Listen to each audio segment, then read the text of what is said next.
on the U.S. midterm elections, what the results mean for the U.S. and the world.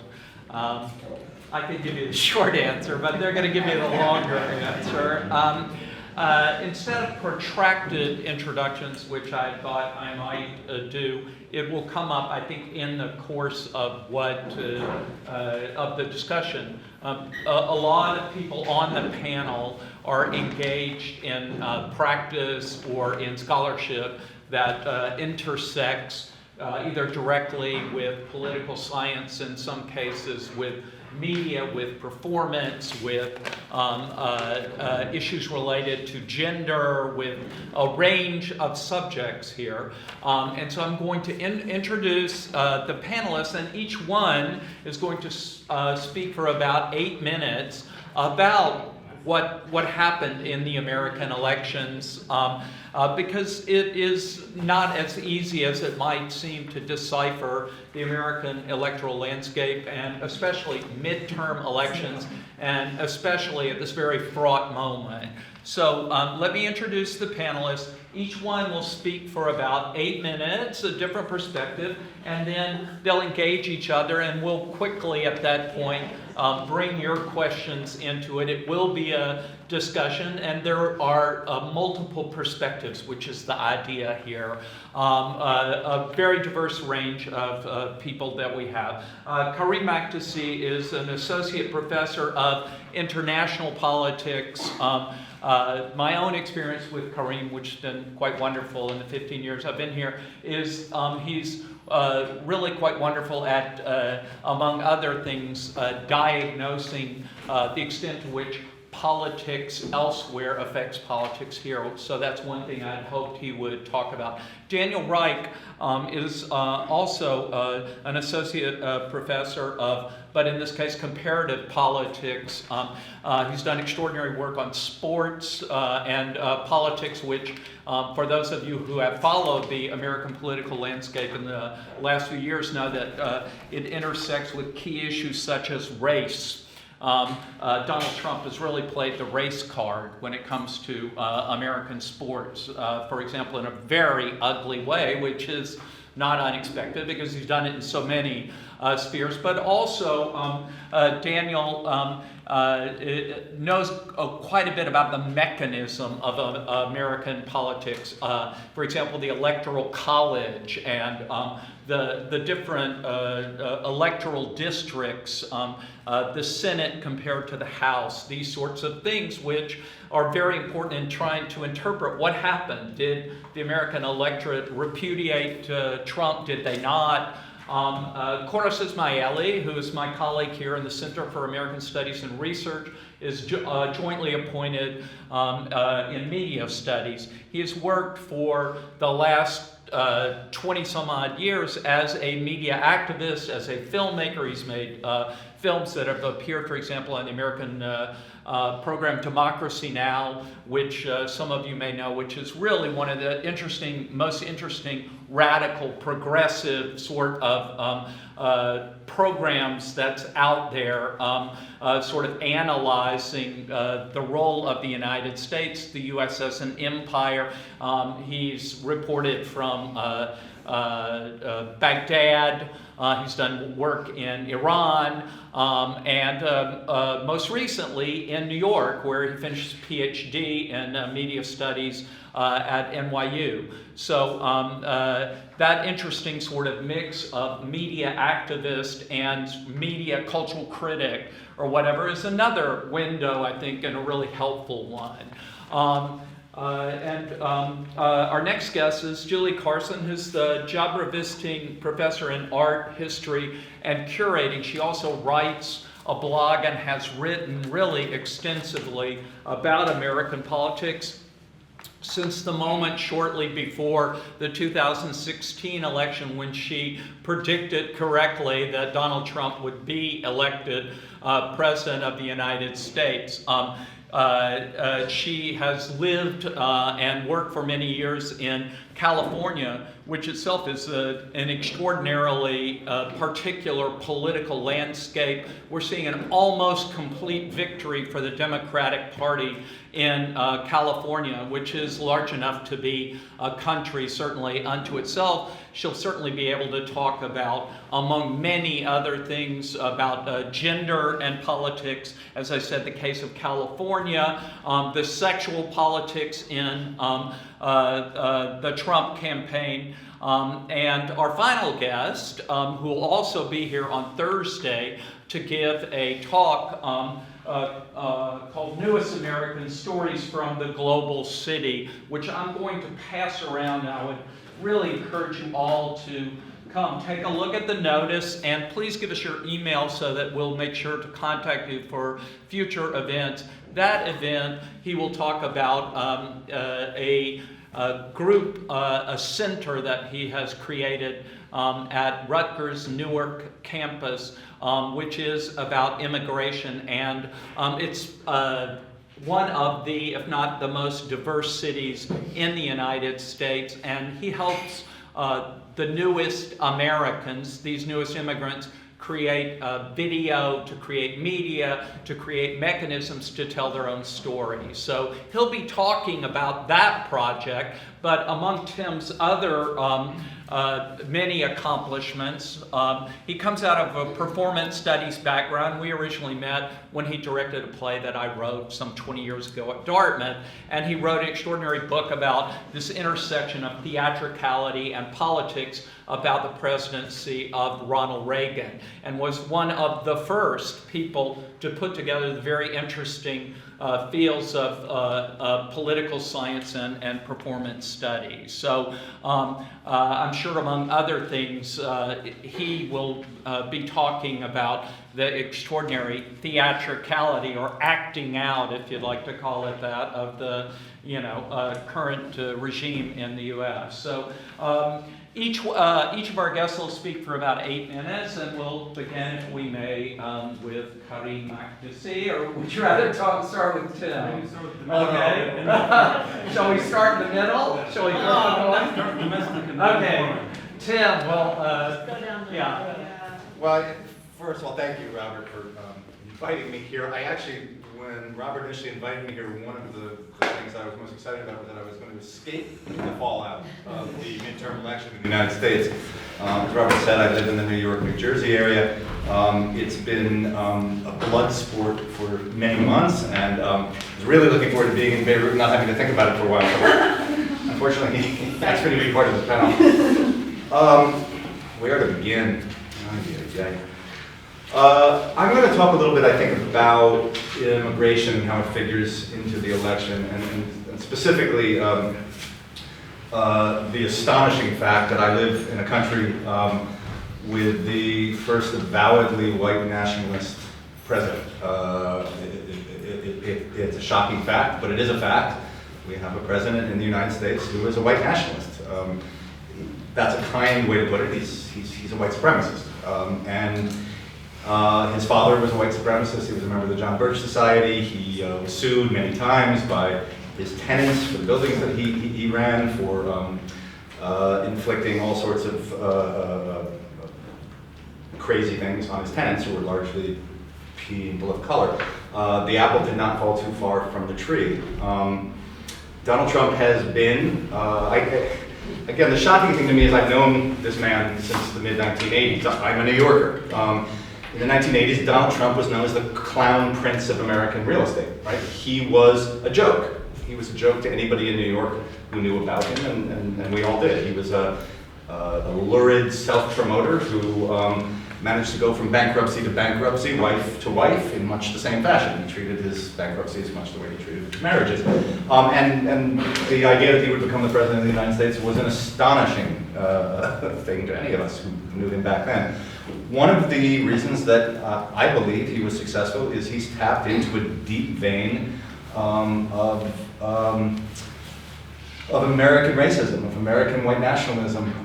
It's no accident that Donald Trump has come to power in the United States at a moment when it is clear that demographers tell us within the next 30 years, the the United States will become what's euphemistically known as a majority-minority nation. There will be no one single ethnic group in the United States that is the majority. This will be the first time, obviously, in the history of the United States that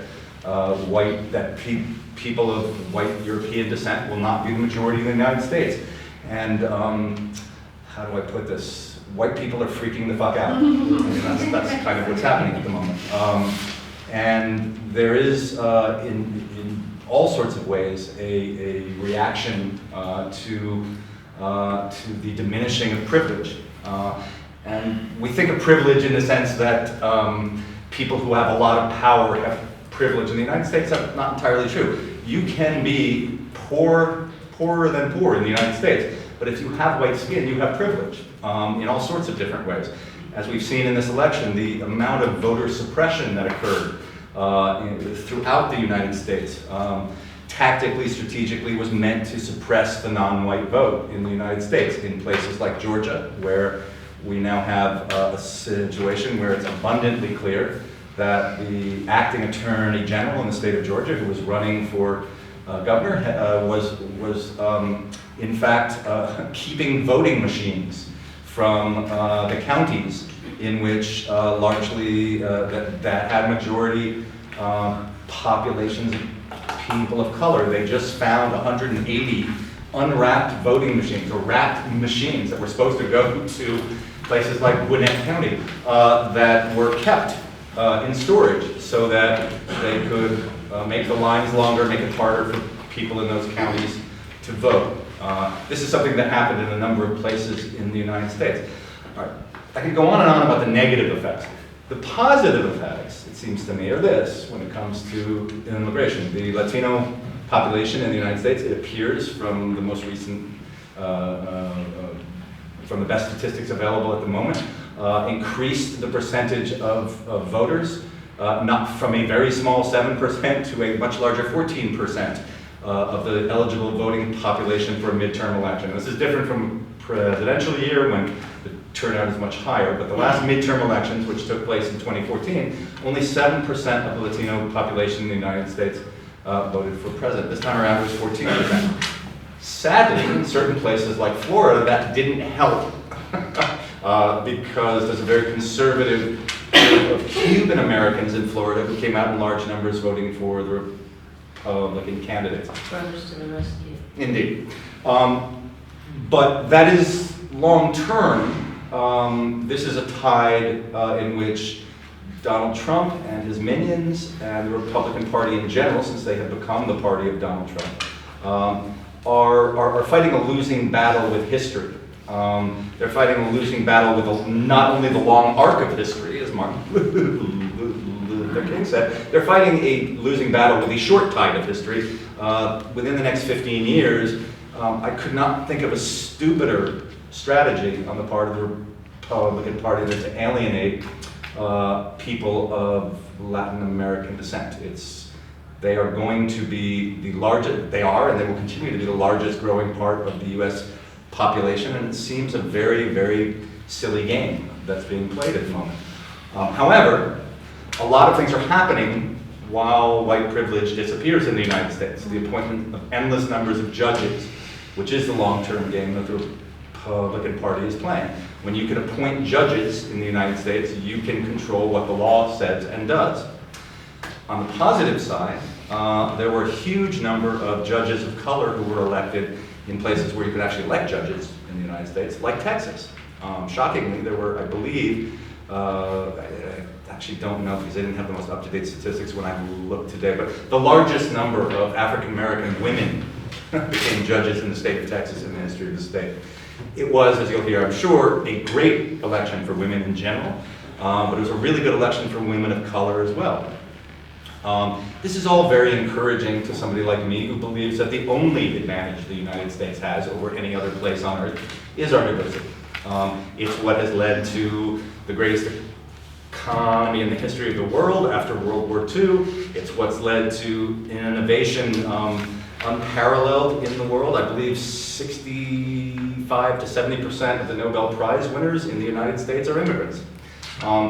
Immigration in the United States breeds innovation, it breeds new ways of thinking about social relations. It breeds new and innovative ways of doing everything from the arts to the sciences and everything in between. If you're going to make an argument for American exceptionalism, which I won't, but if you were going to make it, the only thing that would make any sense to argue is that because the United States has been more open to immigration than any other country in the world, it has produced an astonishing number of firsts, which is what happens in Alexander Hamilton, and then I'm done. Alexander Hamilton, back in the 19th century, when he laid the groundwork for the Industrial Revolution in the United States, right around the corner from where I teach, in Paterson, New Jersey, where he built the first industrialized city, he wrote in his description of why the National Association of Manufacturers needed to be founded in Paterson, New Jersey, because of the Great Falls in Paterson. He wrote that in order to achieve the Industrial Revolution that the United States needed, it was going to be important to lure as many immigrants as possible from all over the world to bring the skills that were necessary to make it happen. And in fact, if you happen to walk down the streets of Paterson anytime in the 19th century, you were going to bump into a newly minted millionaire who was an immigrant. And it was like Alexander Hamilton's, like Lin-Manuel Miranda's version of Alexander Hamilton. This was going to be somebody who didn't have the lineage of the people who came over on the Mayflower, but had the ambition, the grit, and the innovation and skill to do something that had never been done anywhere before. So, that being said, Donald Trump's days are numbered. They are demographically. Oh, there's mortality. And he will die. We always have mortality. All right, well, that's some good note to, move on to our next speaker. And maybe we'll revisit, of course, the most notorious piece of media to come out of the American election was one related to immigration, and Donald Trump, to a certain extent, staked his entire campaign on the idea that there was an invasion coming from Central America, a caravan, and an ad that even Fox News found too racist to run, shockingly. For those of you, I assume you know what Fox News is? Yes. They thought it was too racist to run, and so immigration was the key issue, not the economy, which is booming in the United States. We'll revisit some more about immigration. As I said, this will be an ongoing discussion. But now Julie will tell us about all. I agree with everything you're saying, but have thoughts to add to it that there's a more positive side than even what you're saying based on the midterm elections, which is evidenced by Trump completely freaking out in Paris. But there's also positive vis-a-vis a more ominous sort of Argentine future that the United States could face. So let's talk about white panic, right? And in this two-party system, and I'm curious about what you want to talk about, the Electoral College, and maybe, I don't know if you're going to, but and the paradox of the senatorial structure versus the House of Representatives. So as the country diversifies, it's also getting more populous. And you're basically having already a problem when you say, the white people will be bred out, more as a fantasy, even if they become, right now, the rural part of the United States is 30%, and the cities, which are the place of diversity, and those are the coastal cities, those are the blue states, are about 80%. So that's what we're looking at. I'm just always saying, spent a lot of time in Argentina, and I think about how they even landed up with the dirty wars. It's complete ignoring of that middle of the country, or they only have one major metropolis in Buenos Aires, that's European identified. So Trump was activating that 30% that's rural, that's white panic that actually did not have a voice as, for them to identify openly with neo-Nazism, alt-right, heightened misogyny, greed. These are not poor people, no matter what the media says. And, you know, the KKK as sort of like this life raft, which actually dovetails with identity politics on the left. And you could already see in the 80s culture war that with identity politics will breed tribalism. That's why Trump's people use things like identitarian, like, you know, they're using the language of multiculturalism. So the problem that, you know, and I've been politically active since I was 9, because this is the people that raised me, right? They moved me to Newport Beach and they're left, you know, and we figure out rapidly this is a horrible place to be, and they actually put me,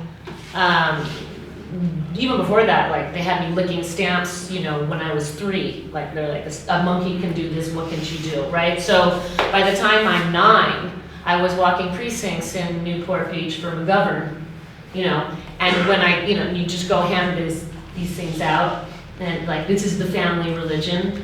And when I come back and I'm like, these doors are being slammed, this is like cold out there, and you know, my father's like, here's more brochures, the universe is a cruel place, go to work, right? So when I say that I literally was waiting my whole life for Newport Beach to go blue, it's not hyperbole or a metaphor. But I say this, that some of the thoughts I've been thinking about are informed just almost neurologically growing up in Southern California and being committed to flipping a lot of these districts and knowing that California is now like is like the country is now. When I grew up, you had 2 cities, San Francisco and Los Angeles. They would throw down for blue, and then you have the great swath in between it of the Central Valley that looks exactly like the center of the country, and it's untenable. It's untenable. It becomes this, and that's sort of the Argentine thing. Now, I think that the positive is that standing between us and apartheid, because we can grow. We can grow California to be, you know, even gayer than it is, you know, and even more diverse. And it's not going to matter because we only get 2 senators. So people aren't figuring out, you know, this whole, and the Electoral College, and with the governors being able to do gerrymandering and redistricting. Now, the only thing that stands between us, because we're not going to get rid of the 2 senators per state thing in my lifetime. We're probably not going to get rid of the Electoral College in my lifetime. But what therefore stands between us and apartheid tyranny and some sort of, you know, democracy that starts like California are women of color, primarily immigrants, particularly, now I'm not talking just about Southwest, but you can't, because it's like, people who are Native American, people who are lesbians, people who are Somali Americans, people who are Palestinian. These are the women who are winning, but they're winning in majority white, majority red states. And time and again, they go on television and then they have some white person tell them, how did you do that? And they said, first of all, I grew up there. Basically saying to the media, you're the one who sees me as this other. In my community, I'm not really seen as other because I know what's going on. And number 2, they say, well, how did you get up? And like, they're like, I'm a woman. You know, everything is against me. It didn't occur to me that I would run for something with ease or with a gerrymander. And so from the representatives up through the governorships, right? So you've got people on the ground in the House, then you've got governorships with women who are actually going to stop the gerrymandering. You have infrastructure, and it has to be red states. And I say this as a Californian who lived her whole life to flip a red district. And that's what Katie Porter did, and what's his name? Harley, you know. So we can talk more about it, but that's my proposition. Wonderful. Well, as you probably know or may know since you're here, what essentially happened was that the Democrats won 30 seats. And one of the reasons they only won 30 seats in the House of Representatives is what's called gerrymandering, which is very bizarre districts that are drawn specifically so that candidates from your party can win. And the Republicans did the last redistricting, right? And so it became a very difficult map to begin with. And even so, in the House of Representatives, which is the closest to direct democracy that exists in the United States, the Democratic Party did extraordinarily well. In the Senate, state by state, it varied, and governorships, it varied. But in the House, overwhelmingly, the Democrats, there was a profound repudiation of Trump in the House. Yeah. Horace Ismaili. Just going off from that idea of gerrymandering, what I want to concentrate on is talking about American democracy as a democracy that's always depended on the suppression of the vote. So American democracy is started off as a slave-owning democracy, right? And then Rebecca Solnit, if you haven't seen this article that Rebecca Solnit wrote about the Civil War never ended, right? The idea that the core of American society, which is a society that promises democracy, that promises, one person, one vote, but at the same time sort of started off with enslaving a large portion of populations, and once freed them, continue to make sure that those people who were freed do not vote. That is a fundamental part of American politics. And it is just the past 20, 30 years that we're seeing one party really depending itself more on the suppression of vote than another party, but this is part of, if you call it Jeffersonian democracy, Jacksonian democracy, FDR, all American elections are not about how many votes you can get, but also about how many votes can you make sure the other party doesn't get. Right? So this is what you have to understand about what's going on in America. And what's interesting about what's happening with these elections in the past decade, basically, is the Americanization of democracy across the world. You have now in Britain, for the first time, with who was the Tory Prime Minister? Cameron started introduced gerrymandering into British politics. First time in British history where gerrymandering, the American kind of notion of let's draw districts to help specific candidates win, is now being introduced in Britain. In France and Germany, the idea of voter ID, the idea that somehow we need to make sure everybody's got an ID because people are going to have vote multiple times. We're going to make sure that doesn't happen, so we're going to ask everyone to have an ID, which automatically makes sure that poor people who for whatever reason do not have an ID don't get to vote. So these are all new American notions of democracy that are spreading across other democracies now, and this is something that American sort of ruling class has perfected in the past 200 years of its existence. And that's really the way we need to understand what's going on right now. Americans do not vote. Right? Americans have one of the lowest rates of voters in the industrial, in OECD, the industrialized world. For the past 3 elections since Obama, the rate of voters who can vote has tipped over 50% slightly. But generally, more than half of Americans do not bother to vote because of this tradition of suppressing vote and discouraging people to vote. Americans, I think, is the only country that has its voting days on a Tuesday, which is a working day. So if you're a working person, you can't actually take time off to go to work, and then when you have long lines, you basically can't vote. I don't think there's any other country in the world in which national voting happens on a day when working people have to go to work. So these are all part of how we have to understand the way the American ruling class runs its democracy. So what was interesting about Obama, what was important about Obama and why he won was this process by which he brought a large number of new voters into the electoral system. He expanded the base of the Democratic Party. Something like 15 to 20 million more people voted because they voted for Obama, right? So he really expanded the base of the Democrats. And as the previous speakers talked about, that is freaking out the Republicans, right? Because if the Democrats are expanding their base, the Republicans have to expand their base as well. When you're representing a shrinking population, the majority white population, you don't have that many chances of expanding your base. So there are 2 ways of going about it. Increasing voter suppression, which is what they've been doing, really, and this election really blew the lid off of this, right? When we saw over and over again in Georgia, in Alabama and Arkansas, in the Dakotas, how the sort of the governors and the people who are running elections were using their power to make sure that specific populations who are not going to be Republican don't vote. So that's one strategy. That's a gift that keeps on giving in American politics. It's kind of there. It's established. It's systematic.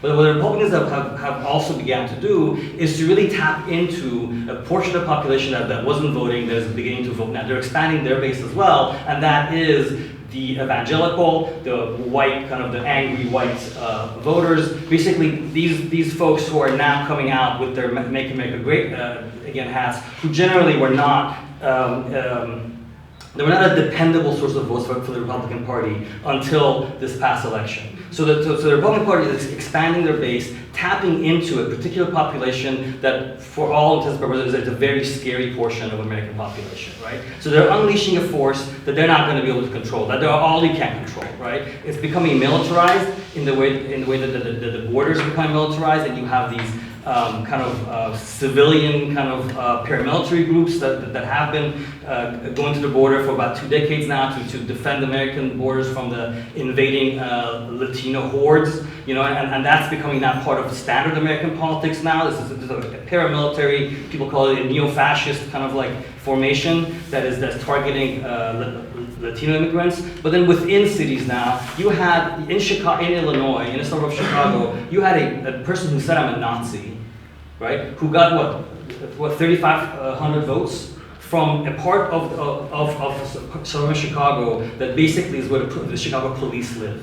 So the city that Chicago police live voted, about 3,500 people voted for someone who said, "I'm a Nazi." Right? So what is happening within the cities in the United States is a bigger polarization between this kind of the scary kind of like the scared white people who don't know what's going to happen to the country because they had a black president and all these immigrants are coming and all that language, and the way that they're going about it, because of the polarized nature of American urban populations, it's not only the border, it's basically becoming into the cities as well. So I'm not as optimistic. I don't want to be as optimistic right now because what I'm seeing happening with the death, with kind of like the mass shootings that are happening, that are racially based, that are always class-based, without increasing, there doesn't seem to be a way of stopping this. They're unleashing a force that I'm not sure if they know how to contain. And I think, but I'll end on this, I don't know how long I've spoken for.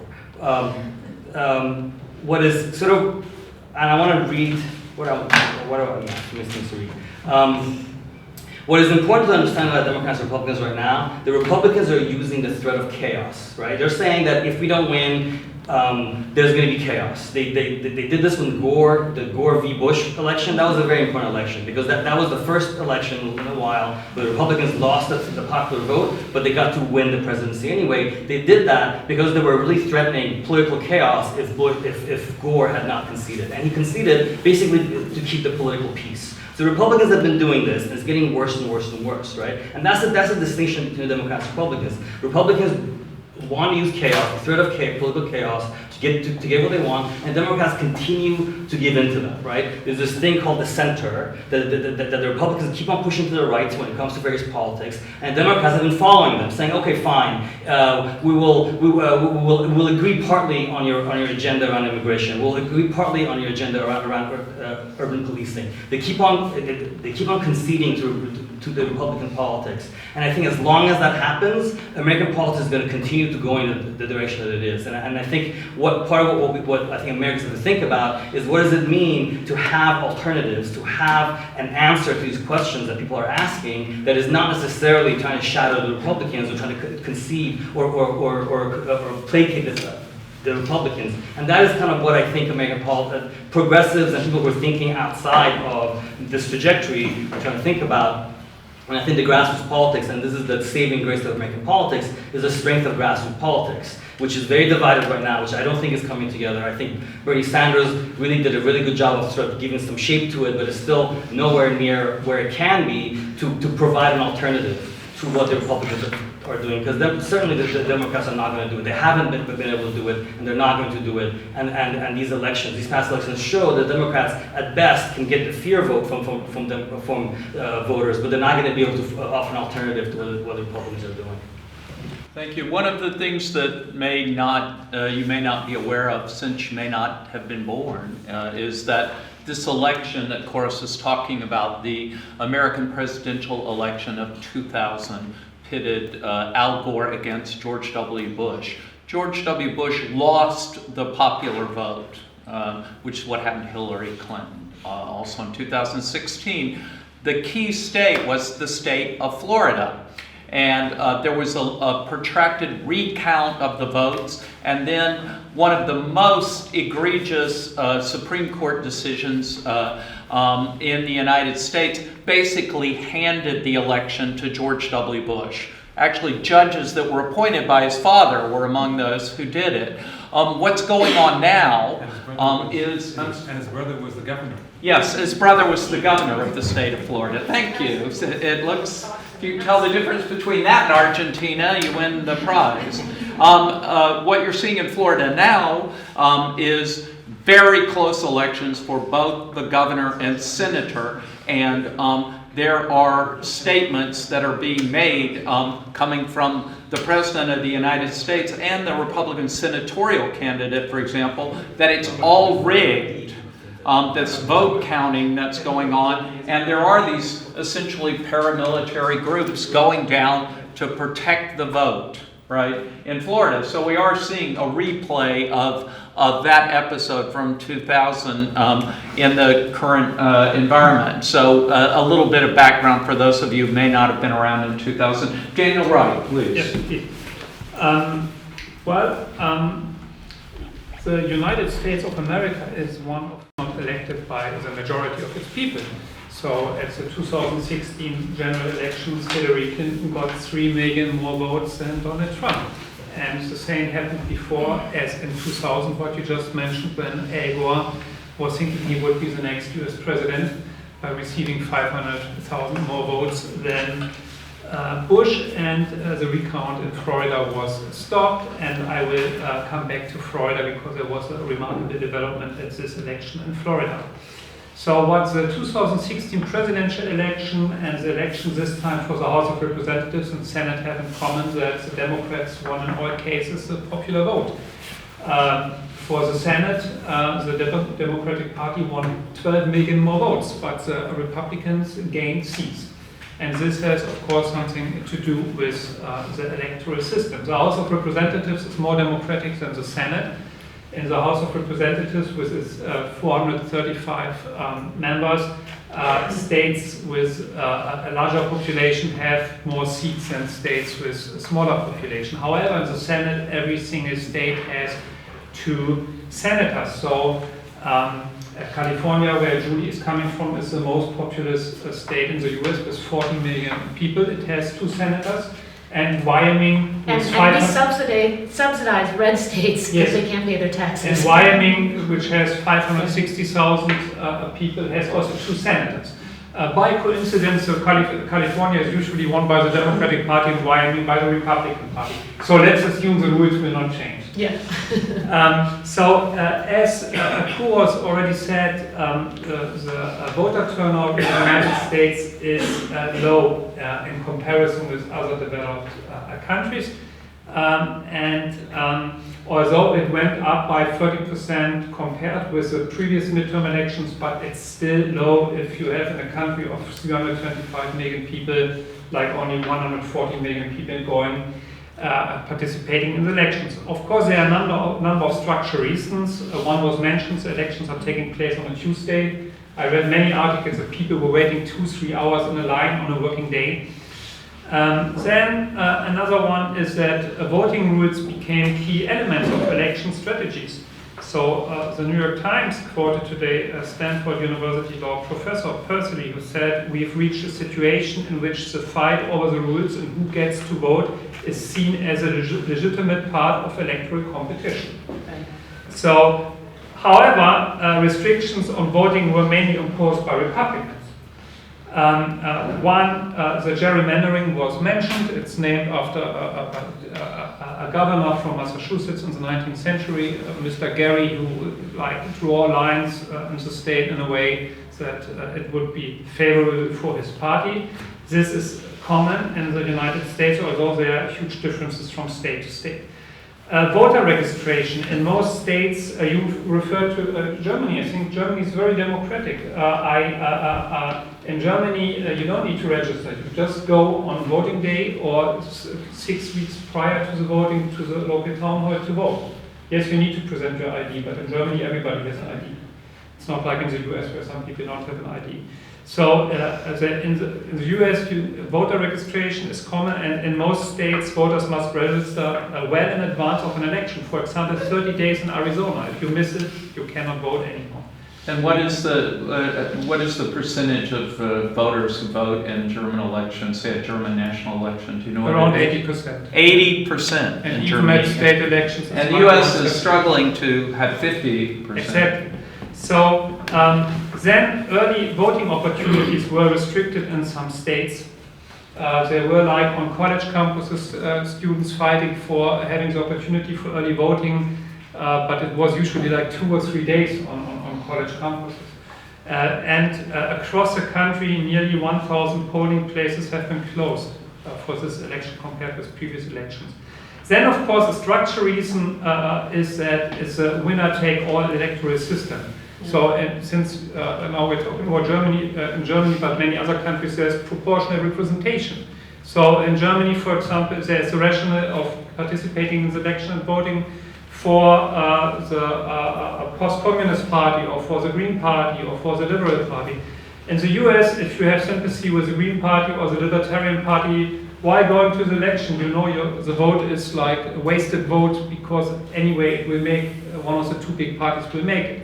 So the majoritarian system, of course, discourages people from participating in the election. Then I think another point that is interesting and important is who is the vote eligible population. Of course, we can look far back in history. Women were not allowed to vote before 1920. African Americans were not allowed to vote in all states before 1960. But even today, there are still millions of people excluded from the elections. So, for example, namely in many states, felons and ex-felons cannot vote. And so there are around 6 million people who cannot participate in elections in the United States because they used to be in prison or are in prison. And there is, of course, a racial bias because 1/3 of them are African Americans. So now, one of the most remarkable outcomes of this election is a referendum in Florida, where people voted to restore the rights to vote for felons and ex-felons, just with very few exceptions of if one was sentenced because of murder or a sexual assault. But it's relevant because this is a battleground state, Florida, and so a few thousand votes made the difference in 2000, for example. In Florida, so far, 9% of the population could not participate in the elections. 1.4 million people, imagine, because they were, for minor reasons, maybe sentenced.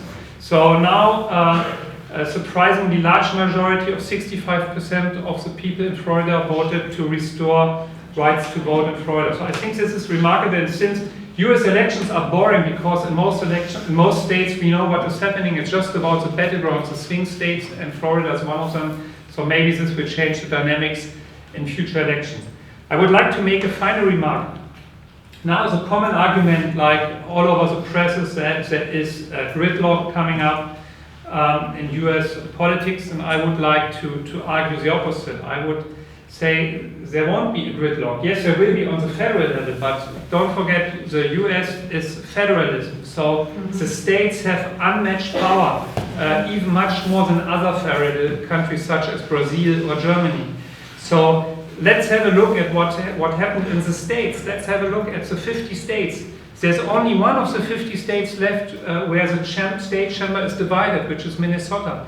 In all other states, both State House and State Senate is either both with the Republican Party or both with the Democratic Party. So, and then if we include in the analysis also like the governor, which party has the governor. So now we have 14 states where the Democratic Party is controlling the 2 chambers of the state plus the governor. and we have 20 states where the Republicans have controlled both chambers plus the governor. So what is happening is that blue states will become more blue and red states will become more red. And this applies to what we discussed on voter suppression, because the next census is coming up in 2020. In 2021, the rules will be made on electoral rules. Although there are differences in the states, but I mean the gerrymandering is continued to happening. So both parties will make sure to have rules that make sure that their parties continue to win the state. But not only, I mean, the strategic issues. So of course, Republicans will use the states they dominate as a laboratory to implement their policies, and the same the Democratic Party will do. So I think the subnational level will become more important in the United States. There will be a gridlock on the national level, yes, but we will see many Democratic policies being implemented on the state level and many Republican policies being implemented on the state levels in the years to come. Thank you. And we've seen it with Jerry Brown in California and the Democratic Party controlling the state of California. There is, you see the U.S. going this way and California going another way. All right, Karim. Well, if you think you heard bad news here, you've saved the best to last. So please, nobody think there's going to be any optimistic ending on this panel. So maybe we should have started this way, and maybe then we could have ended. This is not Hollywood. We're not expecting a happy ending. Well, I mean, what's interesting, just to start with, is during the initial election where Trump won, there was a whole discussion about how it is that maybe Hillary would be more interventionist, should be more bellicose, and Trump would be focused more on national issues. And this is this is now debatable. It's arguable. Who knows what Hillary would have done? I'm sure she would have been very interventionist. But we've seen that Trump has actually made things very, very uncomfortable, certainly in the Middle East. And more than anything else, what I can't forgive him is in having us all feel nostalgic about George Bush Jr. and his this business where he's a painter and he's lost his hair and he's smiling and he's passing chewing gum to Michelle Obama, and we're supposed to feel great about this. Oh, look at the nice guy, he passes chewing gum, and Michelle Obama, who's a great person, is accepting it, and they're smiling and they're holding hands. And I don't know, I feel it is revolting. It's very strange to think about this kind of thing. And the third point, just very generally, is that we've gone to a point where it's difficult to think foreign policy-wise, which is very different than what you were talking about domestically, which is there's not necessarily any ideology that we can think of that's very specific. There's not a hardcore realist agenda or a hardcore neocon agenda. There are particular personalized things that I'll try to talk about a little bit here. Well, we can think about it. So Trump, so far, in terms of what he's done, I mean, there's a whole list of things. I mean, of course, the Iran nuclear deal came and he removed the Iran nuclear deal. He's moved the embassy to Jerusalem, very controversial, big issue, obviously, here. He's defunded UNRWA, the Palestine Refugee Agency, and that's huge. I mean, it didn't get as much attention as the Jerusalem issue, maybe for obvious reasons, but it's had a huge actual impact on people in all the Palestine refugee camps, including in Gaza. People forget that in Gaza, 70% of the population are refugees.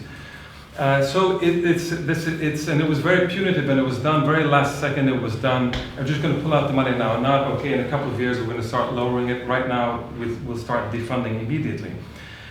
He's obviously supported Mohammed bin Salman in Saudi Arabia and the Yemen war. And huge weapons sales, although Obama has done a huge amount of weapons sales as well previously, so that really hasn't changed that much. And then there's this business of the deal of the century that he's been pushing, and nobody really knows what it is because it's like this thing that they keep threatening and it hasn't yet come out. But I think it seems pretty obvious that it's about one of the packages, aside from removing this question of Palestine refugees and making sure that there's no longer a right of return and Jerusalem has been moved out, is the full normalization, trying to get the Arab countries, especially the Gulf countries, to sign an overarching normalization kind of pact with the Israelis, and then everybody gets to focus on Iran, and that's the big issue. I think it's a pipe dream. It's not going to happen, but it doesn't mean that they're not going to try doing this, especially now with Saudi Arabia and maybe the Emirates and Oman and other places like this. So I mean, there's a long story. We can talk maybe more discussion about the continuity. So this is what Trump has been doing, but the continuity with the past, I don't think this is necessarily this massive rupture. I don't think that what Obama was doing before that and what the Democrats were doing before that, and certainly Bush before that, it signals this massive change in the Middle East. There's still the same sets of issues that are controlled by the same set of, for domestic reasons and other kinds of reasons, which remain. There's a lot of consistent things. It's just more personalized. It's less. It has less of a liberal veneer. There's less of a pretense of diplomacy, and kind of, let's be careful about. It's okay to bomb Gaza, but let's be careful not to show pictures of people dying. Now, this particular mission doesn't care if people are dying or not in Yemen and other places. So the style has changed. I'm not sure about the substance too much. In terms of the midterm elections, well, I mean, it's interesting to think about that while there might be, there might be a little bit more gridlock in Congress, it means that maybe we might turn more to foreign policy. I think Trump might actually push foreign policy more because legislation might not pass quite as much in Congress, at least on the federal level.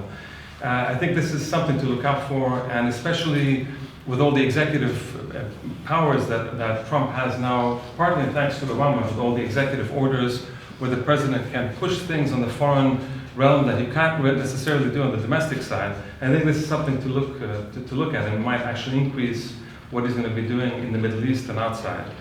I also think that nobody mentioned the Mueller investigation or the impact of that, but I think if it proceeds as it might, then this business of having some kind of pretext, creating some kind of diversion, a crisis, especially abroad, might make it even worse for the Middle East, possibly.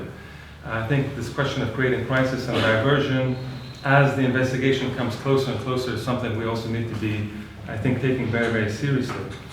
In terms of the Democrats taking over the House, what would change maybe a bit in Yemen, because this has been, although Obama is the one who began the support for the Saudi war in Yemen, I think now it's been associated much more with Trump, and so therefore there's this, and it's become, they can play on the humanitarian side and saying this is getting out of control, and put it onto Trump, really forgetting that Obama was the one that began this Yemen war. So this might at least be brought up in a more serious way. The question of the relationship with Saudi Arabia will be brought up because, again, it's as though the Saudi relationship began with Trump, and of course it has a whole history of relations between the US and Saudi Arabia. And Obama, as I said, was one of the biggest, sold among the most arms to Saudi Arabia and the Gulf of any other US administration. So again, that's something which remains in place. I think this, if you look at who becomes the new chair of the House of Foreign Affairs in the Congress, then you look into it, it's a guy called Eliot Engel, who's a Democratic congressman from New York. And as far as the Middle East is concerned, this guy's a disaster. So if you go through his record, he obviously opposed the Obama nuclear deal, 2015. He was a strong supporter of the Bush 2003 war in Iraq, very strong supporter. He strongly supported the embassy move to Jerusalem. He's attacked on every occasion the United Nations, the World Court, even the European Union on anything to do with bringing up Palestine, etc., etc. Very strong supporter of the Gaza wars and the Israeli right to self-defense under any circumstance. He's called even kind of democratic support for general democratic support for Palestinian statehood, such as it is. He's even called that preposterous. He's opposed any kind of UN role for the Middle East peace process.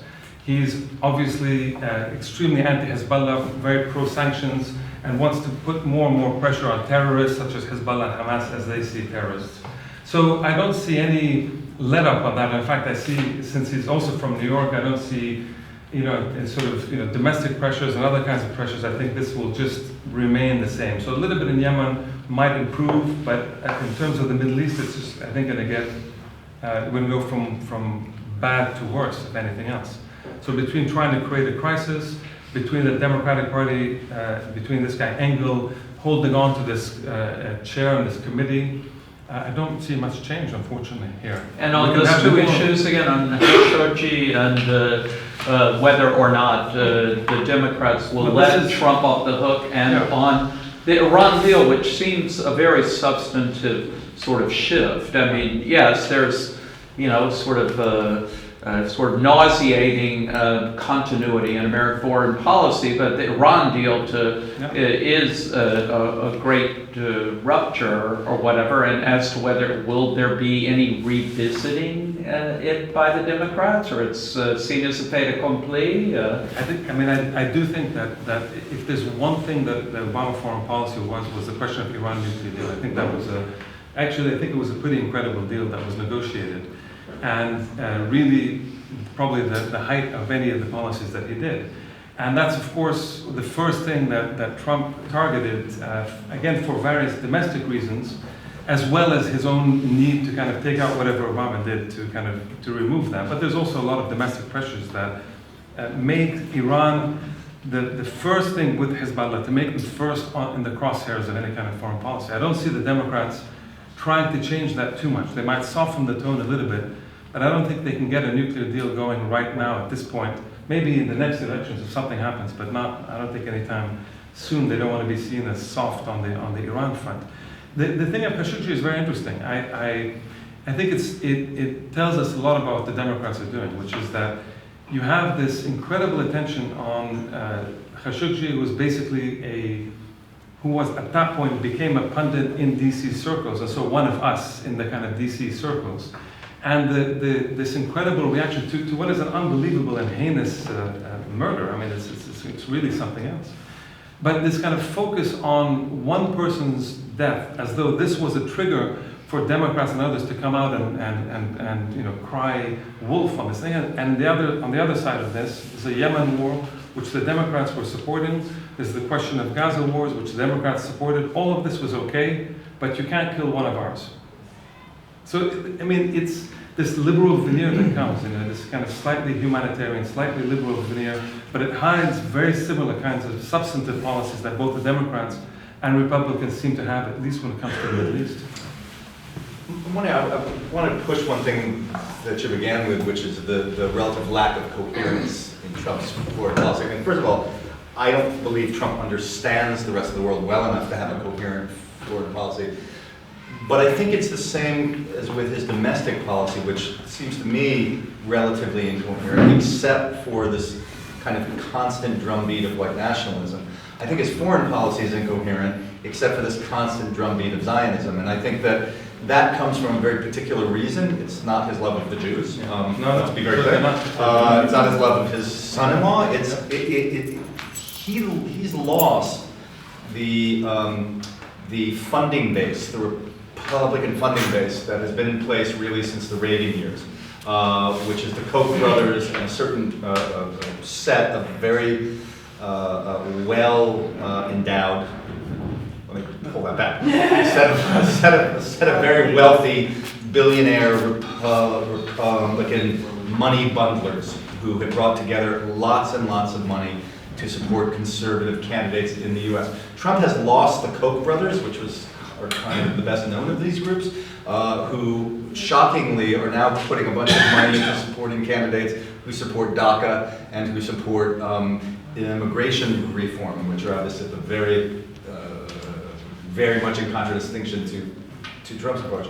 Trump's substitute for the Koch brothers is Sheldon Adelstein and a series of Zionist investors and the Mercers, who again believe that whether they happen to be Jewish or whether they happen to be Christian, they believe that their home is Jerusalem, it's rightfully theirs, and Jerusalem has in fact become a way of uniting these two strains of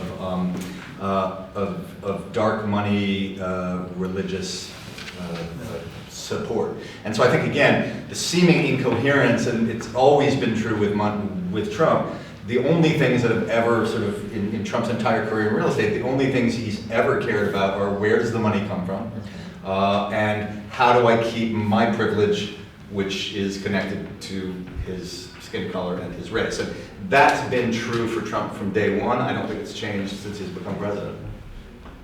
Yeah, Nabil had a question. Yeah, I've been observing and listening to all of you. As an Arab, you've been listening to you. I know that. Can you hear back here? Can you hear Nabil's has been question? more Yeah. with a liberal outlook to situation in the United States. And I see that you have missed at least two important variables in your discussion. One is the Christian fundamentalists. You have not mentioned the Christian fundamentalists. Second, you have not mentioned the party structure, the Democratic and the Republican party structure, where the kind of candidates that are run, like you have a choice between a crook and a stupid person. You have to elect one of these. You don't have really a real choice. So, you know, a Christian fundamentalist, as a Palestinian here and person who's been following this, I have a niece who's probably a Palestinian. She's married to a Christian fundamentalist priest, so I get regularly her Facebook notes, and she and her friends, and I really see that this is a very important group there. This niece of mine is Palestinian, yet she is adamantly so much for Trump, and her messages, her children's messages are all for Trump. You see how much they are indoctrinated. I mean, yes, you talk much about the whites and the color, but that's a point of view that liberals focus on. You have, I think, there are more. Christian You have fundamentalists ignored the importance of Christian fundamentalism. You have also ignored the importance of the oligarchy in both the Republican and the Democratic Party, where they force on you candidates that are determined Well, but by. the midterms, in the House is what I'm sorry, just for those of you back here, Christian fundamentalism, we hadn't talked about until this moment. Forgive me for interrupting. And it has nothing to do with fun. Fundamentalism. Yeah, the white evangelists as well, so there's related. But the women, which is the majority of who won, who flipped this in the House, was focusing on the House, which is, really, if you only got to have one thing, you wanted the House because of all the committees and everything everybody's saying here, those were intelligent choices. I mean, this was the point, is that it wasn't between a stupid person and a crook. And basically, it wasn't between religious fundamentalism or not. It was a complete lack of tribalism, which is what's not to be optimistic, but just to be factual. Okay, I have to apologize. I hurt you. So,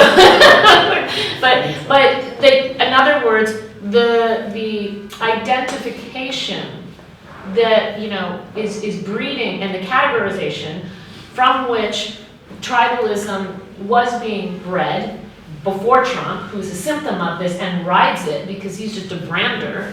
I mean, this is no business to be in politics, right? So politics will offer you, as everybody's intelligently talked about, a different kind of tribalism.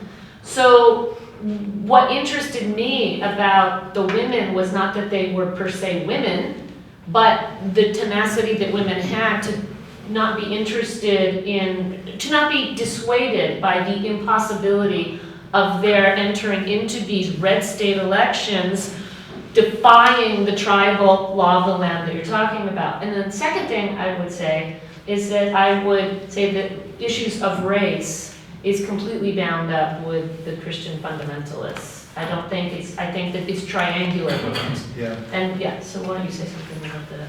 Well, I was just going to say, I mean, for many years now, the analysis of American politics is that American politics has gotten tribal. I think that's a cover for racial. Yeah. I really do. And in the same way That's how I mean that it. the American political media pays a lot of attention to Christian evangelicals and fundamentalism and how big a role that plays in the election. To a certain degree, I think it's a cover for race, because the evangelicals are white and they are a part of white America that is totally seeing their privilege, their access to power dwindle. And it's an access to power that they haven't had for years and years, not like they've always had it. This came very much from the 1970s, is where Christian evangelicals in the United States began to organize. And they were organized around very specific races, and then they organized around a president. And Reagan was the first president that they organized around successfully. And people who figured out how to activate a certain segment of the American population were activating a segment of the American population that was terrified by the gains that had been made by African Americans, by Latinos, by immigrants. It was very much a race-based cry. Back then, there was the dog whistle, right? You didn't actually say out loud, you know, what was said out loud in the ad that ran on Sunday night in the United States. Only once, by the way. In fairness to my country, that ad was allowed to run once before the outrage was so great that it was pulled. And as has been mentioned, even Fox News wouldn't run this ad. It was so egregiously racist.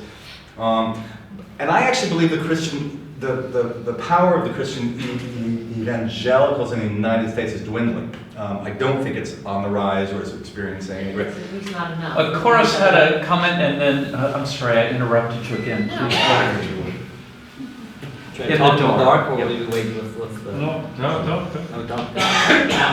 Just to follow on what you were saying, and just to go back to Nelly's point, I grew up in the South, in Memphis, Tennessee, which is sort of part of the United States South. And I went to schools where, you know, we had Bible study, and, you know, I got familiar with American Christianity quite closely. This idea that white evangelicism and Christian right is kind of very much intricately tied to race is really important. There is this notion of this specific brand of American Protestantism that really sees itself as the chosen people, right?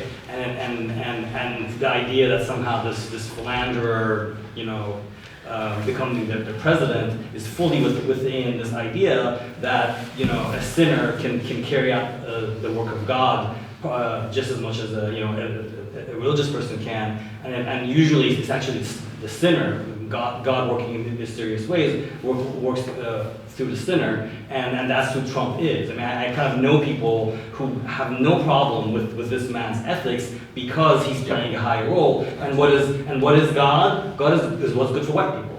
Right? I mean, that is really the logic of a very small percentage of American people, but this is the important part of American politics. There are a small number of American people, but because of the way this country runs on gerrymandering and all these processes, they get a lot bigger voice, right? Because and you know, the people who kind of are doing their electoral strategies know how to give like this 5-10% of the U.S. population a lot bigger voice than it already has, and I don't think there's necessarily any reason why that's going to change anytime soon. The American political system, through their electoral college system, through gerrymandering, through all these ways, it makes sure that the people who know how to work it are the ones who remain in power, and that is white people, and the ideology of white people right now is becoming more and more Christian.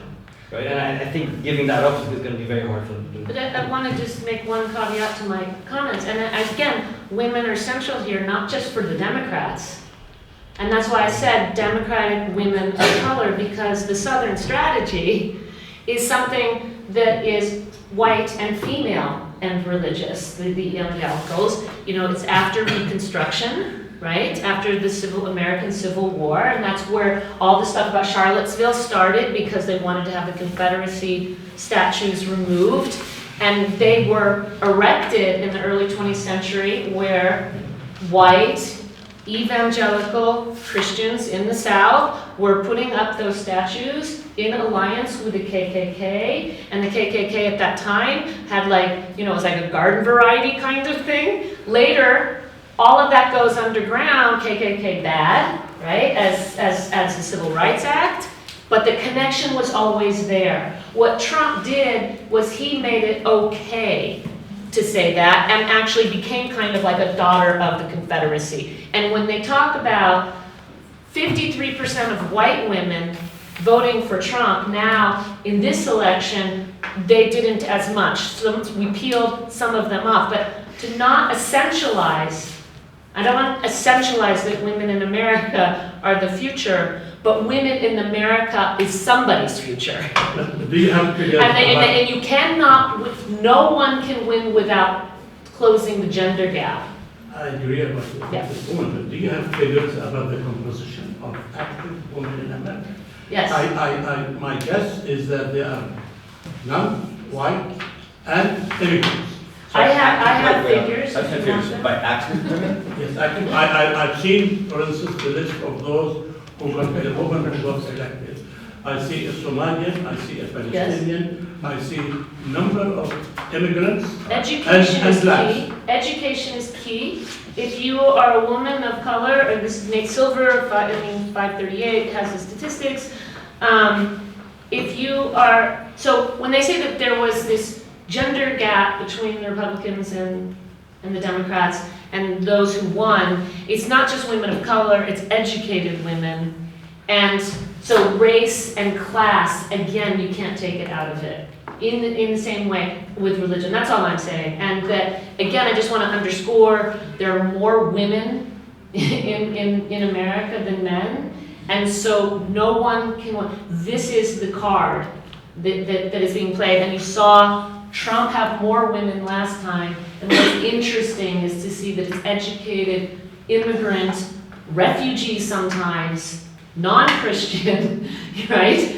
People who are actually in red states. So there's a crack in the tribalism because Trump isn't being tribal now, he's initiating tribalism, he's benefiting from it, but he's just for oligarchs that'll give him a hotel, you know? And he was living off of his father the whole time, he's never made $1.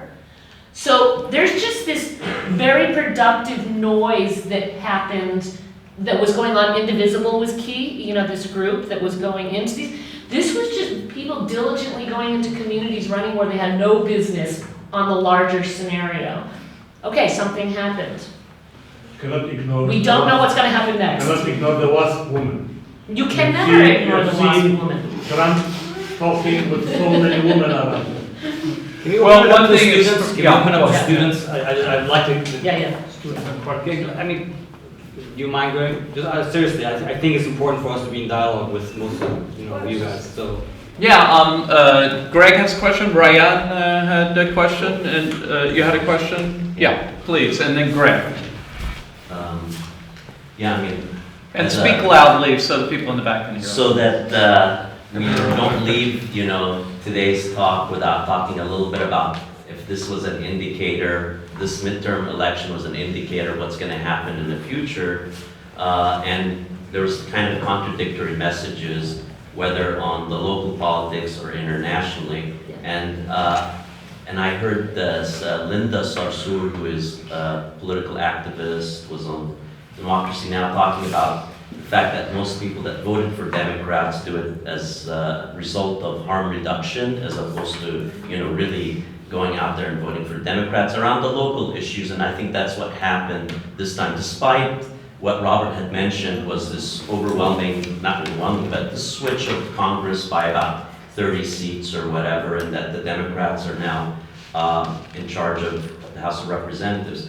But that in reality, that maybe the Democrats cannot win from the center in a general election, in the presidential election. So the Democrats, since Clinton, have been, the middle party, the moderate party, but they just run from the center. And now that Trump has created this massive right base, or strong, it's not massive, well, it's massive, it's strong, and it's mobilized, I guess, that the left or the Democrats would have to create a counterbalance to that, that is a base on the left. And not just anti-Trumpism. So it can't be just I'm against Trump, because that's not going to do it in the elections for the presidential elections. And so that's kind how of the locals won. I mean, I agree. I mean, when you talk to them after they won, they said we were talking about these very specific issues that were local. They didn't talk about Trump and they didn't talk about Russia. right. So, but can the Democrats then win? And then the other question that's connected to some of the things that actually Linda Sarsour brought up was the fact that the Democrats have to come up with a alternative foreign policy. Does foreign policy really matter? And that's the question for Karim as far as the next election. So is there a diversity in foreign policy between Democrats and Republicans? It seems that there wouldn't be. I mean, George Bush Sr. Supposedly won a war, you know, the first Desert Storm Iraq war, and lost the election, and then the other guy, you know, George Bush Jr. ended up invading Iraq and not doing so well, and then got reelected. I mean, unless that's an indicator of something as foreign policy, I don't think it's very clear whether foreign policy actually counts or the local politics count more. Okay, so there seem like two questions. One is foreign policy, you know, will there actually be this, you know, ramification? The other thing is the extent to which this election is an indicator of what may happen in the future. There were some really encouraging signs in Pennsylvania, in Michigan. Scott Walker was defeated in Wisconsin, Ohio, which is a very key state because, of course, the American system for presidential elections is electoral. So between Florida and Ohio, for example, these are two states that look like they look like they may still remain in the Trump camp. Colorado elected a gay governor, which is quite an extraordinary occurrence. It looks like that the Democrat who's a female has won, and that Arizona may now be in play, and there'll be Nevada too as the defeat of a Republican. So domestically, it's a kind of mixed bag for the future. I'd love to hear what others have to say about that, but certainly, does it matter? Is there any pushback from the left? Ben Rhodes, who was Obama's advisor, was interviewed in The Nation saying when it came to the Iran deal or whatever, nobody had our back. You know, you have like a huge Zionist lobby. You pay a terrible political price in the U.S. If you... the resistance that was supposed to have happened with the mass protests and movements right after the Trump election that was promised. Is this the result of this thing, or is there something else that's at play? The Indivisible is actually responsible for all of those red state representation flipping it. Like, they were doing, another horrible district was Darrell Issa. And he was the one who was just, you know, I am going to have Obama arrested. That's a Lebanese American. Yes. Yes, very proud. Lebanese American. What is Indivisible? So Indivisible started the day after Trump was elected, and it was a lot of old Obama people who were just processing their melancholia because they were like, we worked 8 years, not successfully about what you're talking about, but some civil rights stuff, right, domestically. And so they took their model as the Tea Party.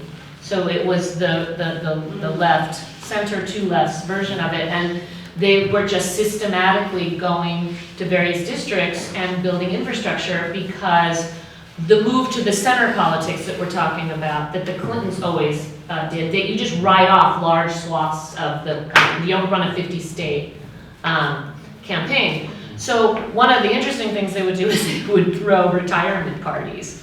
So they did it with Darrell Issa, so they just get people, and these are just like old fuddy-duddy white people that are just political, right? And there may be 30 of them at any given place, and so they would throw retirement parties, and they would keep it, because representatives are really sensitive about people showing up, because it's every 2 years they have to run. So if they can get 10 phone calls, they're like wetting their pants. So they would go outside of their office and sing retirement songs and bake them cakes and just humiliate them. And like 30, they got 30. Part of the reason we have these seats is that Indivisible forced them to retire because it's really hard to run against an incumbent. So the Lebanese can run, you know, anybody who's doesn't have this massive infrastructure, you don't want to run, you want to run against somebody who's also not been there. And so that's what Indivisible does. It's really unsexy. It's not people wearing pussy pink hats. It's not mass protest. It's just, it's like political virology that has a viral model. I mean, it may surprise you to hear I'm actually much more optimistic after this election than I was before it. Not because I think there's been a sea change in American politics in terms of power state to state, but because the people who were elected, the people who were new, who ran for the first time, are by far a more representative group of Americans than I've ever seen in political office in the United States. Will they be better at the sort of business of politics? We'll see, but they're certainly more representative of the people in the United States. I think there is a generation gap where we do have an opportunity at this moment to break out of a mold that, for me, begins with the Reagan years. I think we're still living in the Reagan moment. I did a lot of research when I wrote my book on Reagan, and one of the things that became very clear to me is that Reagan was the sea change, right? I mean, that's the moment in which American politics turned into something substantively different. One of the interesting things about this election is, despite the fact that we still have a pitiful turnout of voters compared to Germany and other industrialized nations, this was actually the largest turnout in a midterm election since Watergate, which... 104 years, I just said this morning. No, it's Watergate, because well, it doesn't matter. Anyway, it's a huge turnout by American standards, which is pitiful, but it does signal something. And I do think that the decision of the people who ran this time around is owed almost entirely to the presence of Donald Trump. And as much as Indivisible was responsible for getting some of the incumbent Republicans and Democrats who were more on the right to step down, Donald Trump was also responsible for getting them to step down, because some of them just couldn't stomach him anymore. Jeff Flake in Arizona, folks like that. So I think that long term for me, I'm optimistic that Donald Trump is exactly what is needed to push the United States to a different place politically. That is, by bringing out into the open the last gasp of white privilege, by bringing out into the open the last gasp, I think, of a certain kind of moneyed privilege in politics, there is the possibility that we can establish a new paradigm. And I do think that, for me, it's about breaking out of the Reagan paradigm, which, again, for me, it comes back to race at some level, because the Southern strategy is actually something that started during the Reagan years. And the idea was that you could peel off white ethnic and white middle class blue collar voters, union voters in the industrial rust belt in the United States, and among the southern states, you could peel off what had been traditionally very, very reliable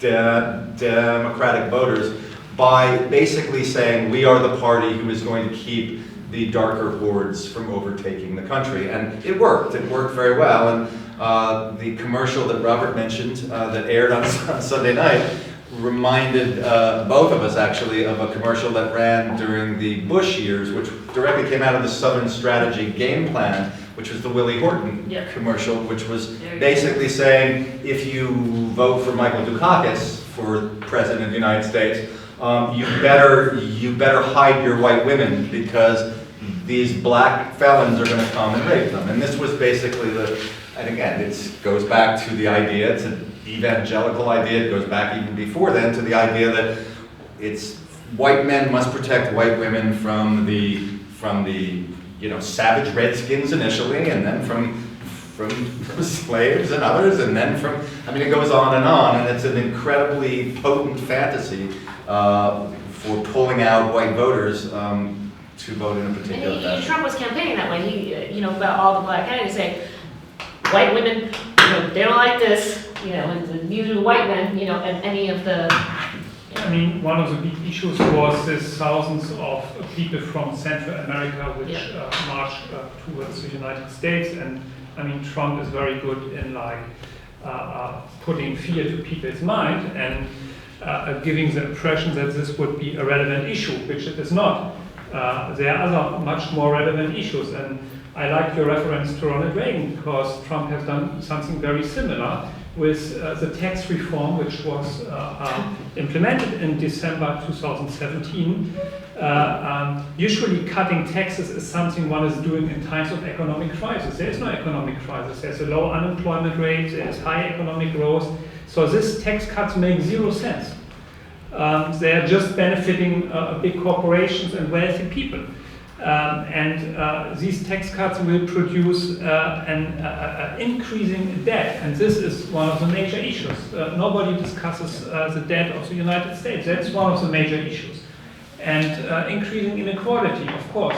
So Trump is very good in distracting from the real problems and in putting fear in people's minds rather than discussing the real issues. So Karim was actually going to also address, I think it's a key question, is the extent to which it matters even on the margins, American foreign policy, and especially how it affects this part of the world. Yeah. Which party is in power? I mean, you mentioned Ben Rhodes, and in his recent memoir, it's interesting, if you look at it, especially the parts about the Middle East, you'll see that actually the debates between the Democrats, or that kind of Democrat, and the Republicans, as now the evangelicals, it sort of mirrors the Likud versus the Labor Party type Yeah. politics. Yeah. It's a domestic style thing. And what you end up with is competing versions of Zionism. So in one sense, the kind of what Obama's trying to do and what John Kerry was doing it towards the end was to say, let us save Israel, let us have proper Zionism work. To do that, as what the Labour parties do, what Olmert did, what the kind of Labour Party leaders are trying to talk about, is to say, we have to cut off the West Bank, or at least parts of the West Bank, we have to cut off Gaza Strip, and we need to, at some point, think about the demographic problem, and that's what's going to save Zionism, that's what's going to save Israel and its Jewish identity, etc. The evangelicals are saying, no, there's still this land grab. We can still work on an ethnic cleansing model. We can still push them as far as possible. We can still just pretend they don't exist and work on an ethnic cleansing kind of model. Both of these, so these are mirroring Israeli domestic politics and the kind of thing. So I don't see, in terms of the overall structure, I don't see very much changing. And if you read what Ben Rhodes is saying, he makes a point over and over and over that Obama is the most Zionist president that America has ever had. We can debate, I mean, with Ronald Reagan, we can debate this, but he's saying stiff competition. Stiff competition. He's saying that, and he says that Obama tells him that in his heart of hearts, he's Jewish inside, that Obama himself is Jewish. This is in the memoirs themselves. So I don't see that there's this massive difference when it comes to the Middle East, at least this part of the Middle East. I think it's quite similar. I don't see that ultimately. Do you see somebody revisiting the Iran deal, for example? What about the relationship with Saudi? That's what I'm saying. These seem like they could. They're much more likely to be different under as ways different to get at Trump. There's going to be, I think, the question of Yemen might be one thing which is going to happen. I think Yemen is going to start to dwindle a little bit, start to get a little bit. They're going to finally come up with a political solution sooner or later. I think that might happen in the coming months. I hope that might happen in the coming months. Did you see these Rick Tyler photographs in the New York Times? They were really quite, I mean, the war has been going on now for what, like 3.5 years or whatever, but the New York Times had these very, very graphic photographs, top of the page with video or whatever this photographer Rick Tyler did, and there were all these comments from them as if it had happened now. Now we're aware of this kind of hideous war that's been going on. I just want to say though, I think looking at the future of American foreign policy, especially specifically within the Middle East, I don't think that what we have to look at is what's going to happen in the U.S., whether Democrats are going to sort of push it back to this way or that way. I think the factor in the Middle East is people in the Middle East.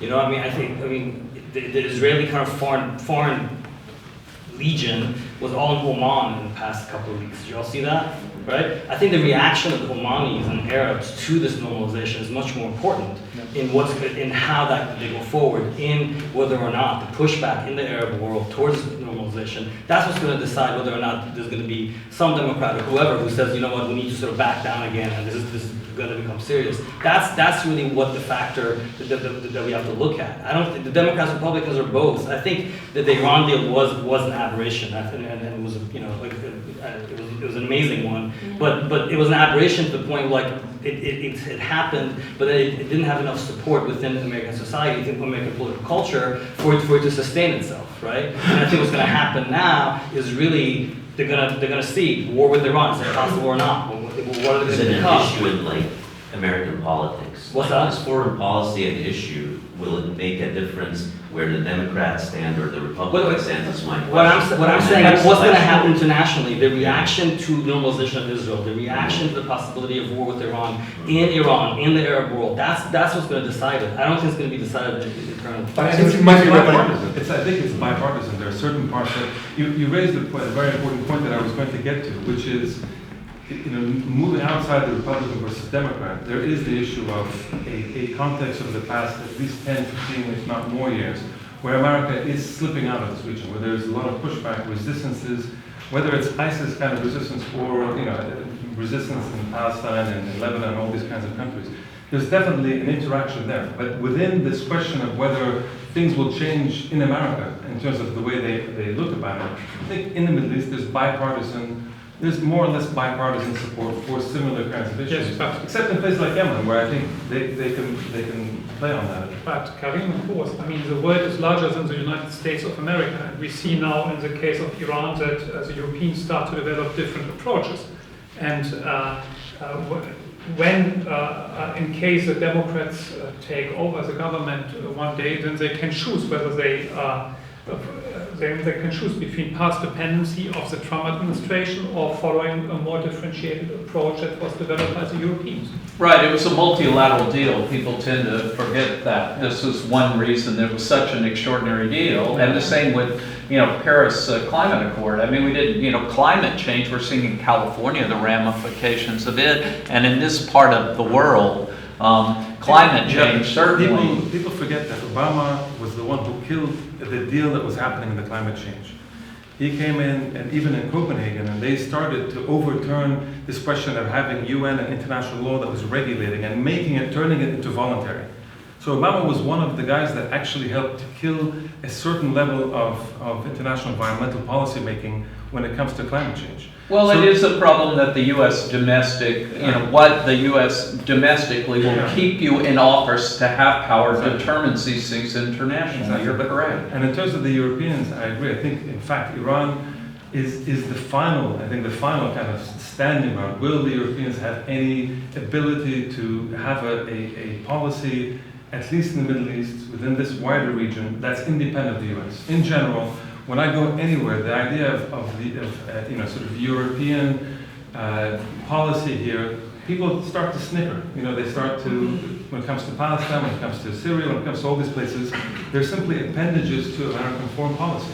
Iran, they was something that was interesting, and they did it because Obama was able to push it through. That's to happen. Now, the question is, because of Trump, will the Europeans say no? They take a position and actually fight for it. That's an interesting question. I think this is where, if they can do that, then they start carving a slightly independent position. Fine. But up until now, the only reason Iran happened was because Obama was pushing it very strongly. And the fact that Obama goes and Trump comes, the Europeans complain about it, but so far there's ongoing discussions, but they haven't really made a real push. That's the reality. And Well, if the you other want- hegemonic power, of course, is China. And China in this region, well, you brought Europe, and it's, no one sort of doubts that China's, sort of foreign policy world, you perceive it likely to be better for this part of the world to have China involved, as the hegemonic power. Ideally, you don't want a hegemonic power at all, but I don't think that's terribly likely. Oh, Russia is also a power that Russia's become important. is more so kind of a Yeah. major player here. No, but China is also playing an important role, but it's I think they're happy to stay a little bit in the background, have other people kind of ensuring a certain sense of stability, and then they're moving in slowly. But the Russians now have a direct role in this deal. Yeah. Well, any final thoughts here about where we're going? So we have one question, and if you want to then answer the question and make that also a final thought from each of our panelists, we could go on, and we would, but we're not going to. So please have the final question, and everybody, try to address it and/or a final thought about. Where you think things are going in the U.S. That would be a good question. So one question that is really important to this country, which is how in this election, and this is to you, Professor Megs, but all of you can obviously to answer. And I have another question for you. In terms of the House and Senate, how much more pro-Israel could it become? You mentioned Engels, and I feel like it's just becoming more and more overall. Palestine is becoming a common option. And so my question to you would be, what's the percentage of women that actually were elected come out as pro-Palestine? Well, which one was it? Omar? No, but there are people now who are. Yeah. And The question was how much more pro-Israel? She And then women in particular. Yeah. who But were Talib, elected. so she's in Minnesota or Michigan? Michigan. Michigan. So, right, so with the election of, not just women, but certain, kinds of women, she was known on Twitter for just being, they were surprised that she was able to get elected Yeah. because she was very intelligent about it, saying, that it was actually anti-Semitic to be anti-Palestinian, right? And actually crafting a good argument. That at the end of Obama's administration going to the UN, people were starting to, in the waning days, to do that, not because somebody's any less or pro, and I'll leave that to analysis.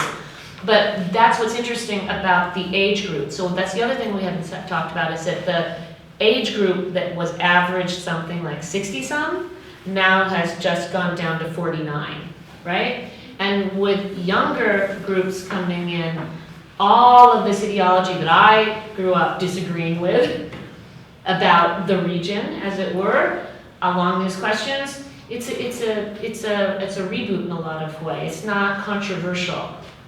What are we going to do about these people that you're talking about, Mercers and Koch brothers and Adelson, who it's money that comes from that era? Well, again, we have mortality on our side, but also that's where a lot of the resistance is not marching in the street. It's nice, it makes us feel good, it makes people nervous, but it's groups dealing with infrastructure, new donor partners, and you have to have young women that want to have a career starting in the House saying, this is a human rights violation.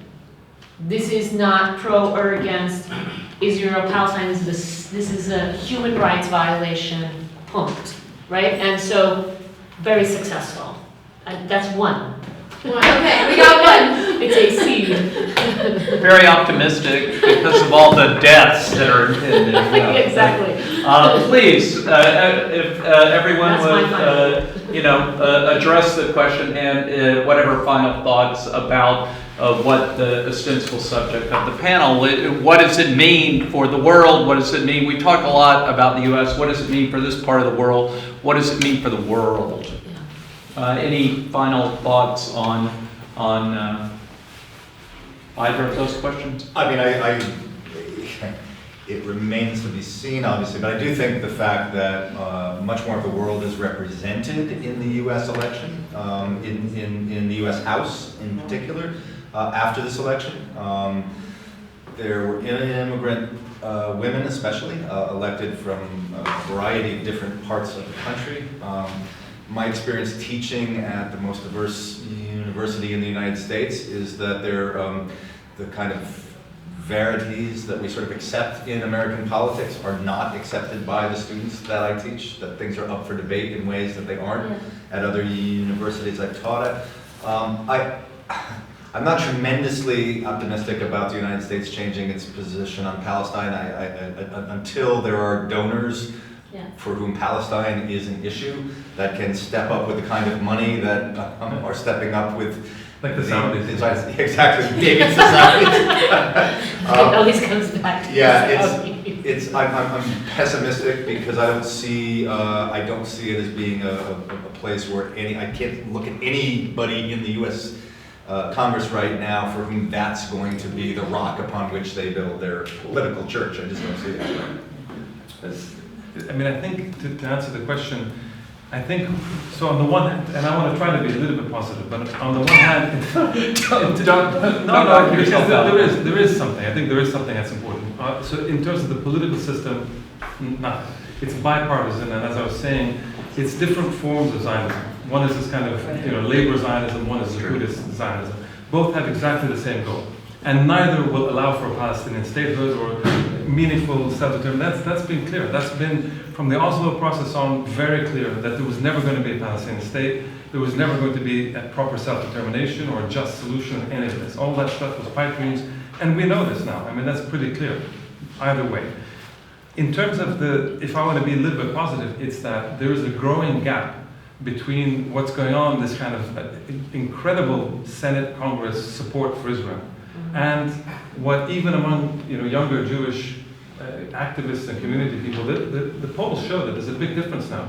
They're not willing to be like the previous generation where there's just unflinching support. There's increasing support for, at the very least, a meaningful two-state solution type thing. I mean, some kind of meaningful, at least attempt at a meaningful thing that's increasing. And I think it's increasing on college campuses in general.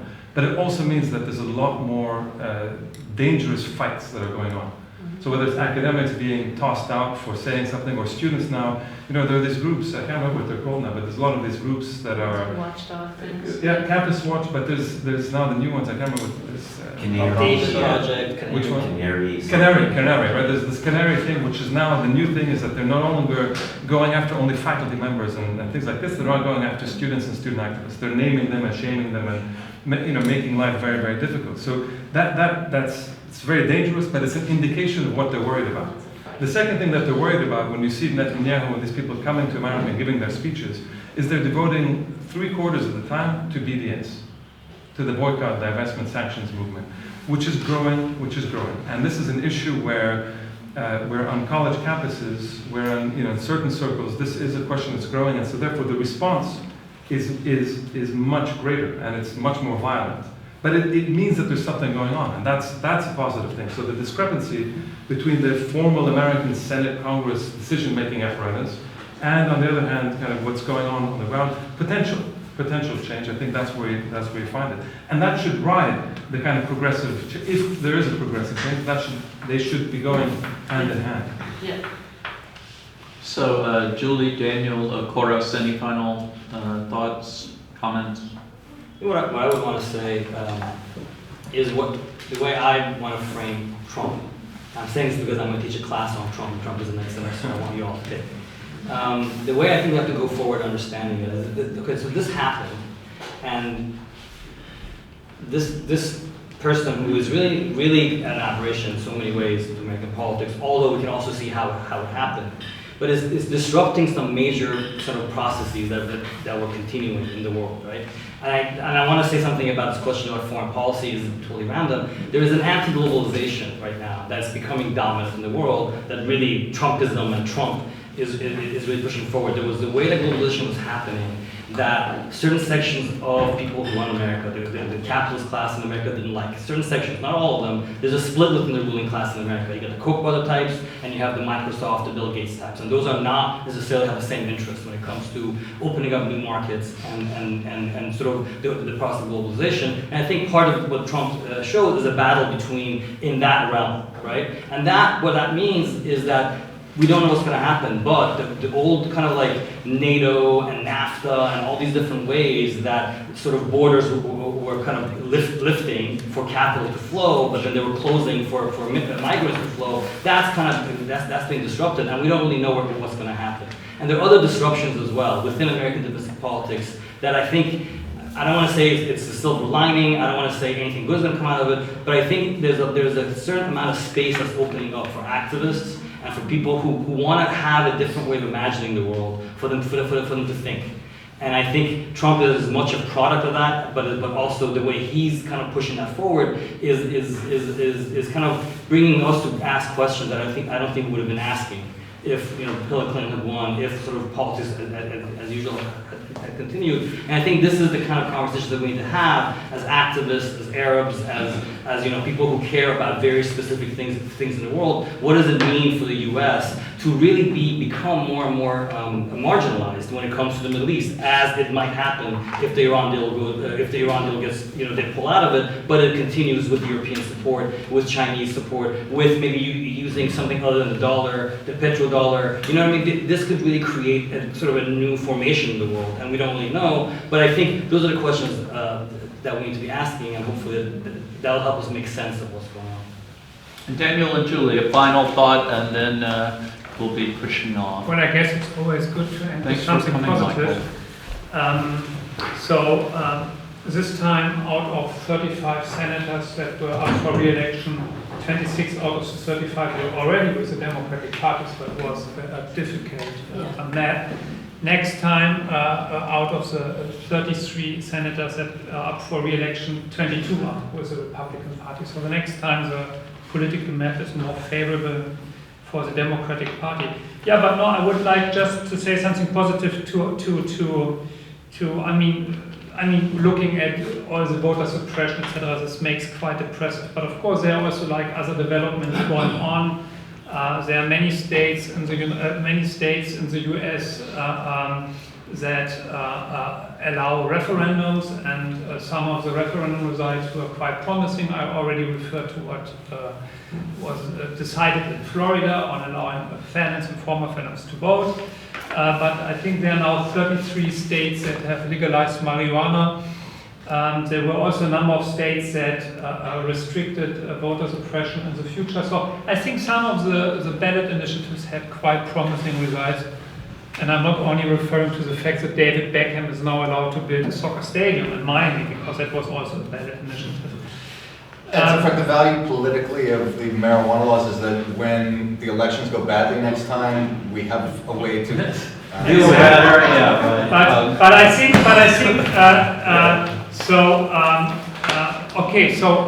I mean, Trump delivered. I mean, he destroyed the Environmental Protection Agency, and he canceled the Paris Treaty. But we have a counterweight, on the municipal and state level, and many municipalities and states have voluntarily declared they would fulfill the Paris targets. So there are also positive developments going on, and maybe we're going with a better feeling home if we focus on those developments. Okay, the last word is Julie's. Well, I think I'll just piggyback on that. Two things. The governorships, when the Democratic Party got rid of their focus on making governorships, it's not an accident that that's where the gerrymandering started happening. Taking back governorships changes all of these infrastructural things that have become all too American. And I'm glad you brought up the two capitalisms, because tech and Silicon Valley might start to replace with some of the policies that you're into. Because, the nice thing about Silicon Valley, the curious thing about Silicon Valley is that it's very immigrant heavy and it's not phobic about the areas. And so, I'll leave it with that. It's ominous when big tech money is the future of these ideals, but, roll the dice. That's probably where we should be looking, and that's how they talk. Well, American politics is so expensive. Please come back and see Tim on Thursday talking about Louis Mansion. Thank you all. That was wonderful. And thank you all for coming.